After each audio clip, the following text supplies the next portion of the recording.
Hey everyone, Dave here with Park Pursuits, and today we're going to be ranking all the coasters at Carowinds, which was my home park for several years, and I've been there time and time again. Absolutely a wonderful park, and they've got tons of ride, 14 coasters here, and we're going to rank them. We're going to go through them from number 14 all the way to number 1. I'm going to tell you which one's my favorite, which one's my least favorite, and I'll even give you some reasons as to why. So let's start it off at the bottom of the barrel, number 14, Wilderness Run. Wilderness Run, it's a kiddie coaster. I mean, it's beyond a kiddie coaster. It's like a baby coaster. It was built in 1998 by E.F. Miller, and there's really not much to it. Like, you're not going to ride this ride unless you have a toddler, basically, who wants to ride a coaster or that you want to get used to coasters. It's not actually fun, or if you want the coaster credit, which I know a lot of people track their coaster credits, so maybe you go on it for that reason. I've been on it because my kids were young enough to where that was the only ride they could go on, so I took them on that, but it is not very fun. Up next, number 13, Kitty Hawk. This is a suspended family coaster from Vekoma.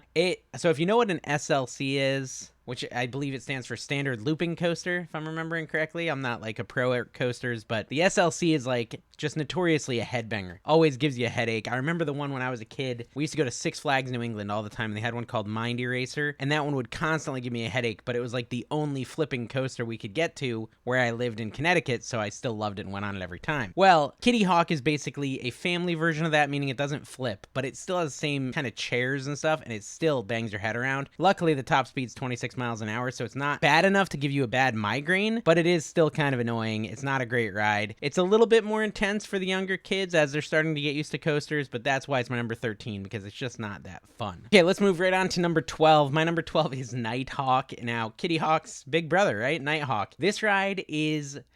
it's a Flying Dutchman from Vekoma. Vekoma's not doing well in this park. It was built in 2004. Kitty Hawk was 2003, so they were built right around the same time. The thing with the Nighthawk ride is it's a lay-down coaster, okay? A lay-down coaster, meaning you lay down and you ride the ride laying down, which they have a lot of those now that are pretty good, like Manta at SeaWorld. And there's one I went to, I can't remember what it's called, in Beijing at Happy Valley. That was actually really fun. Same layout as like Superman, I think, in Georgia. They have these laying down coasters that are not bad, flying coasters they call them. But Vekoma was one of the early ones to do it, and they kind of did it wrong. It was 2004. This was a lay down coaster, but you laid on your back. You get into the station and you lay on your back, and it's just so uncomfortable. And it doesn't feel like you're just flat. It almost feels like you're tilted, so like all the blood is rushing to your head. And you go up the lift hill on your back. The sun is beating down on your face on a hot day. And then, like, I don't know, a third of the way through the ride, finally you do a flip that brings you like face down so you can actually see below you. And that's the cool thing about a flying coaster. You feel like you're flying and you can see everything below you like you're Superman. But Vekoma just didn't get it right, because most of the time you're on your back, not your belly, and you're looking up at the sky, not down at the ground. So the worst part has to be the end. You end up having to sit, because it takes forever to load and unload this thing. So at the very end, you're just sitting there in the sunlight, laying on your back for 10 minutes, waiting for them to take you off the train. It is a very bad ride. Max speed is 51 miles an hour. It does 5 flips, but I don't recommend it. And the crazy thing is, because of the load times, the line is always super long. I mean, I think you should always try to experience every ride once, but after that once, you probably won't go again. I have done it like 3 times, but that's because I lived there for so long and I'd go when it wasn't as crowded. Okay, let's move on to the number 13 coaster there. For me, this is my opinion, guys. Comment down below if you have a difference of opinion.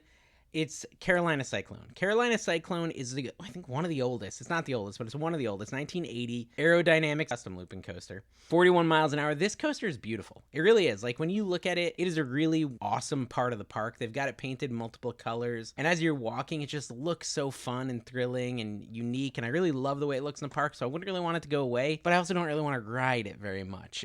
That's why it's the number 11 for me, because it is another big headbanger. It doesn't bang your head side to side like the Vekoma. It does forward to backwards, okay? So you can bash your head on the back several times on this ride, and there's been probably 7 or 8 times where I've been waiting to ride this, and it's been delayed because they were cleaning up vomit. Because a lot of people go on this ride, hit their head so hard that they throw up in the station when they get back in. So it's kind of like a torture chamber. I don't recommend it, but yeah, number 11, Carolina Cyclone. All right, number 10. Now, there is quite a few coasters that are not great at this park, okay? And number 10 is another one. It's called the Flying Cobras. It's a standard boomerang. They're not bad. You've probably ridden on one. It goes forwards, does a big loop, and then it goes backwards and does the loop again, right? It goes back through the station, and it's just kind of boring. Now, the reason it's so low on my list, because, you know, it's not so boring. It's a little thrilling, a little fun, especially the backwards part. The reason it ranks so low for me is because the restraints are very uncomfortable. They're these chest restraints that push down on your chest, and they almost make you feel like you can't breathe. It's very claustrophobic, to the point where my daughter, I was riding with her once, and she had a panic attack. She was like 8 years old, 7 years old at the time. She just didn't like it. it. She couldn't breathe. And, I'm feeling the same thing as an adult, but I'm like old enough to control myself. But she freaked out. She was screaming the whole ride because this thing was pushing on her so hard. So I don't really like flying Cobras because of the restraints. It's fine, but it's my number 10. Number 9, moving down into the rides that I don't actively dislike, is Ricochet. Ricochet is a wild mouse. Wild mouse. They're these coasters that are just like one cart and it just quickly turns, goes up and down a hill and quickly turns. They're fun. They usually have long lines. It's not unique or game-changing. You can ride pretty much the same ride at 8 different parks in the area or within a couple hours, right? Six Flags has them. King's Dominion has them. They're everywhere. So, they, it can't rank that highly if you can go on it pretty much anywhere. Okay, now let's move to number 8. Number 8 for me is Hurler. Hurler is a wooden coaster built in 1994.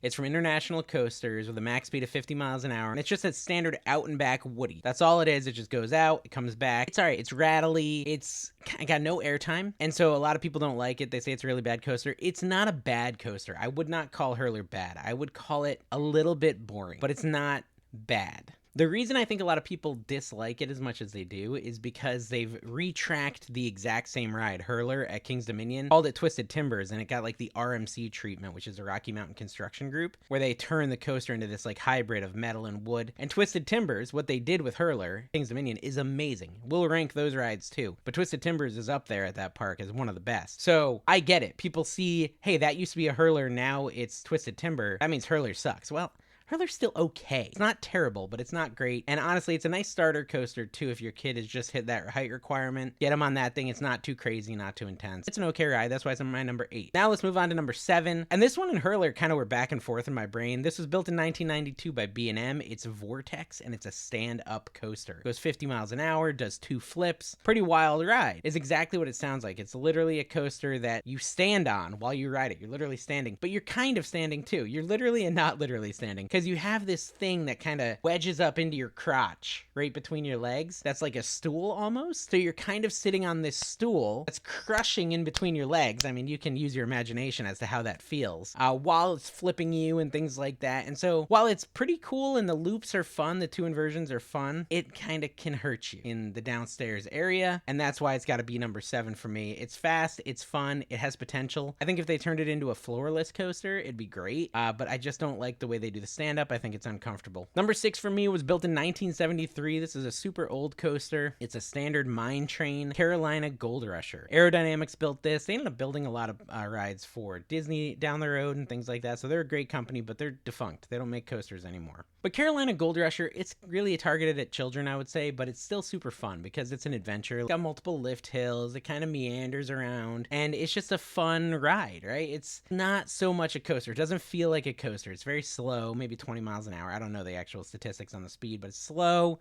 meandering up and down, but it's got a few kind of intense helixes near the end, and it's just a fun time. No one's going to go on that and say, oh, I hated that, or oh, that hurt, or oh, that was boring. It's fun. It's a cute ride. That's why it's my number 6. My number 5 might be controversial. Philadelphia Toboggan Coasters built it. It's Woodstock Express over in the Charlie Brown Snoopy Land. Built in 1975. Is this the oldest coaster? No, the Mine Train's a little older. But yeah, 1975. Super old. But this is just a great ride. It's just so fun. It's supposed to be a kiddie coaster, but it is intense. It feels like you're flying out of the seat with airtime several times on the ride. It feels fast. It's just a fantastic ride. And I could ride it again and again and again with my kids. And the line usually isn't even that long. So I definitely recommend checking out Woodstock Express. Is my number 5 coaster. All those ones with the flips that are faster are below this one because of the actual ride experience you get on Woodstock Express. So I definitely recommend you check that one out and prioritize it, because it's a great ride. All right, up next we have my number 4 coaster at Carowinds, and that is Copperhead Strike. Built in 2019 by Mack Rides, max speed of 50 miles an hour, 4 inversions. This is a pretty good ride. This is like, we're now into the zone where like all these rides, even number 5, are fantastic rides. Like I would ride them again and again and again. I really enjoy them. Copperhead Strike, it struggles with like this issue of not quite being intense enough. It focuses too much on hang time, I think. And hang time is when you feel like you're like upside down and falling out. But the hang time's too slow for me. It's weird because you're moving so slowly that the hang time feels really weird, like you're gonna fall for real. But I don't actually enjoy that as much as I enjoy fast hang time. So like Velocicoaster at Islands of Adventures has the Mosasaurus roll, and that one is hang time, but it's super fast hang time, and it feels like it's ejecting you. It's like ejector hang time, I guess. Is that a thing? I don't know. I'm not a coaster pro. But Copperhead Strikes is like, because of how slow it takes the loops, it can sometimes make me a little stomach sick. Like a little, you know, you go up and down a hill in your car really fast and you kind of your stomach jumps into your throat. It has that thing going on for it. So while I love it and I think it's really fun and the loops are fun, it can't beat the other three on this list. That's the only reason I'm explaining what I don't like about it, because a lot of people have this as like their number 2 coaster in the park. I wanted to let it be of what I don't like about it. Now, what I do like is right as you're coming out of the station, you do a little barrel roll that gives you some hang time, and it's pretty quick, and you get right into the ride. And then there's a lot of loops, and it's an adventure. This is a great ride. But yeah, and I love the theming over there. All the decorations they've done to kind of make it look like this western area. Very fantastic. But yeah, it's not as good as the other 3, my top 3. But it's a great ride. You should definitely prioritize it. Oh, I forgot to mention one of the most important parts. It's a double launch coaster, which when it was first announced, I was super excited because I love launch coasters like Maverick and Velocicoaster. But these launches are really pretty weak and slow. Don't get excited about them because they're just a means to an end. They're not really a feature in my opinion. Oh, and I think someone lost their finger in it when it first opened, their thumb or something. All right, up next, number 3 for me is Afterburn, a B&M invert, and this is an amazing ride. 62 miles an hour, 6 flips or inversions, and it is intense from the beginning to the end. Now, this isn't my favorite B&M inverted coaster, but it's up there in maybe the top 5 for me. I know, I'll tell you, a spoiler alert from when I do Hershey Park, that B&M invert is my favorite B&M invert. Big Bear, Great Bear, I can't remember what it's called right now. But Afterburn is I can handle intense rides. I like intense rides. What I love about Afterburn is it's intense, but it doesn't ever hurt you. I know it's a weird thing to not want to get hurt, but it doesn't bang your head against the sides. It doesn't whip you and give you a headache. It doesn't make you go unconscious. Like, it literally just is fast and fun and smooth, and it's a really great ride. It's short though, very short. But I definitely recommend you prioritize Afterburn. What I will say, it is pretty intense. So probably like 2 rides in a day, and I'm going to be like, that's probably enough for today because it is very intense. But it is a fantastic inverted roller coaster. And that was built in 1999. So it's getting up there in age too, and it's still a ride really nice. All right, my number 2 ride at the park, and this is probably a given, is Intimidator. Intimidator is built in 2010, another B&M ride. Lots of good B&M rides at this park. A 75-mile-an-hour coaster, 232 feet drop, and it is just fun. It is such a fun coaster. The whole time you can't help but smile on a coaster like that. You get such this feeling of height. It doesn't do any flips or anything, right? This is a non-flipping coaster. It just goes up super high, comes down really fast, and just goes up and down and kind of around corners and things like that. And it's great. The only thing that has it not at number 1, well, there's a couple things, but there is one negative to it, and it's the last like 15-20 seconds of this ride feel very boring, and you're just like done because it slows it down with the brake run, so you don't come into the station too hot, but it slows it down too much, and so at the end you're kind of crawling around this little circle, and you're just like, is this over now? It's kind of boring. I don't know. It gets boring at the end. And I think that's a common complaint about that coaster, but it's definitely one I've noticed. Like at the end of Intimidator, you're bored, but at the beginning, it's fantastic. Absolutely fantastic. Just amazing views of the park. Super fun. I love Intimidator. You didn't ask, but I would easily wait 2 hours for this ride. It's that good. All right, number 1, guys. This is not going to be a surprise. This is one of the... okay, let's be real. This is one of my favorite coasters in the world, and it is Fury 325. It's a hyper coaster, 325 feet tall, built in 2015. Also a B&M coaster. Max speed, guys, of 95 miles an hour. That is so insanely fast, and it is so fun. And I'll tell you, like, I loved it. I always loved it.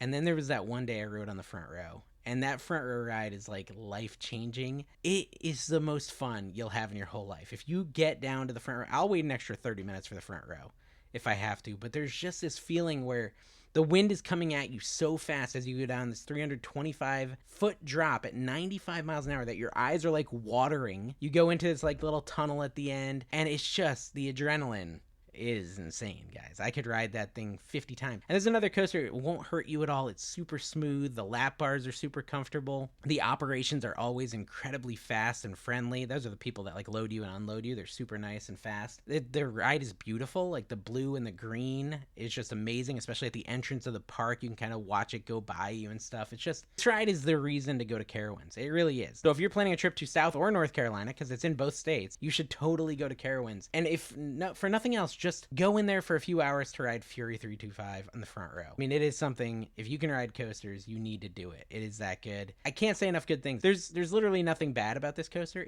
The whole time from the beginning to the end, you're having an amazing time. What do they call it? The treble cleft element. I mean, I'm not going to get too deep into the elements because I don't know what they're called. They're just called fun to me.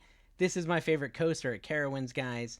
That is my list of all 14 coasters ranked. And if you like this video, hit the thumbs up, subscribe, and we will definitely do some more. I got tons of parks I've been to. We got to do Cedar Point. We got to do Hershey Park. We got to do King's Dominion. You know, they're coming, guys. So make sure you subscribe. We're also going to be going to the parks. We're going to be doing live streams there. We're going to do vlogs. So make sure you subscribe.